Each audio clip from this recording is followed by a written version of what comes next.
नेपाळમાં યોજાયેલી આંતરરાષ્ટ્રીય Indo Nepal karate friendship tournament સ્પર્ધામાં દાહોદના સ્પર્ધકોએ 2 ગોલ્ડ, 2 સિલ્વર અને 3 બ્રોન્ઝ મેડલ મેળવી ગુજરાતનું નામ રોશન કર્યું હતું।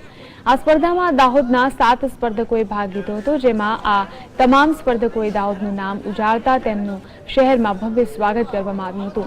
આજે તેઓ દાહોદ પરત આવ્યા અને ભાજપ જિલ્લા મહામંત્રી પ્રફુલભાઈ ડામોર સહિતના આગેવાનોએ તેમનું સ્વાગત કરી શુભેચ્છાઓ પાઠવી હતી।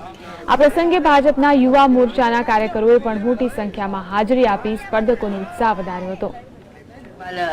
अंतर्राष्ट्रीय इंडो नेपाल फ्रेंडली टूर्नामेंट में गए थे।